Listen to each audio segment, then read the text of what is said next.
Yeah, he wasn't always the god. He was a god, and he wasn't even the chief god. Don't worry, you're still on the right side of TikTok. Hey, I'm Liv, the traveling pagan priestess. Today we're going to talk about the pantheon at the root of Christianity. Indeed, the world's most famous monotheistic religion, meaning there is only one God, comes from a polytheistic past.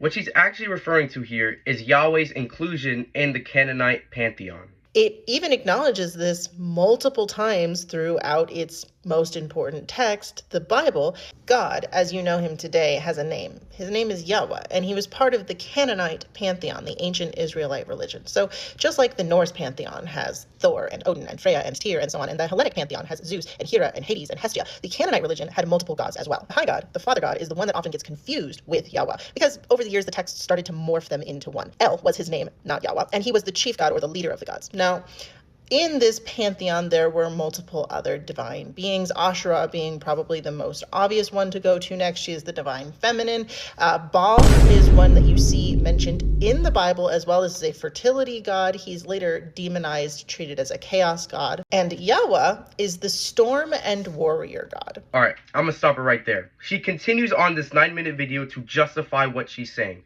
However, archaeologically speaking, she's incorrect. Egyptian temple lists from the New Kingdom record groups of Shasu, semi-nomadic pastoralists or wanderers associated with various regions. Two key examples are the Soleb Temple built by Amenhotep III in Nubia and a parallel list in Amara West by Ramses II in the 3rd century BCE. They include this phrase, which translates to the land of the Shasu of Yahweh. Most scholars accept that this phrase corresponds to the divine name Yahweh or the Tetragrammaton.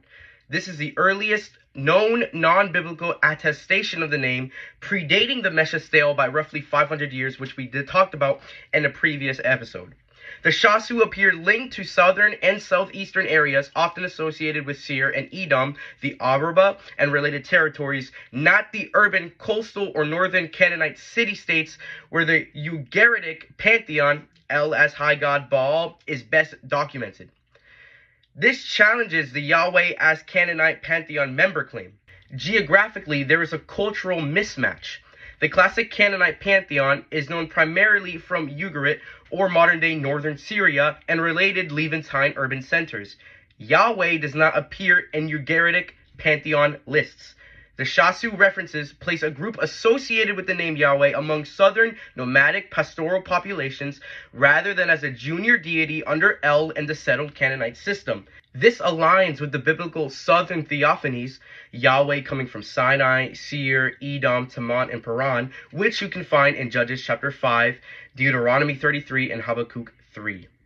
There's also a timing issue.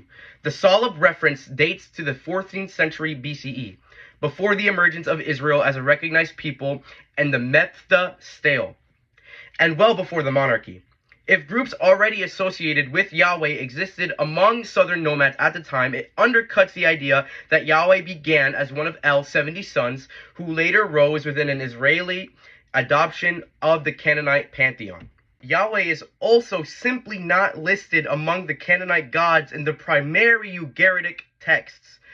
The Shasu evidence is consistent with the scholarly majority view, including John Day and others, that Yahweh was not originally a Canaanite deity but entered the Israelite religion from outside the land from the south/southeast. Many scholars connect the Shasu of Yahweh with Midianite, Edomite, or related groups in the southern regions. This matches the biblical tradition for Moses encountering Yahweh in Midian in Exodus 3, and early poetic texts that locate Yahweh's origins in the south rather than in the Canaanite heartland.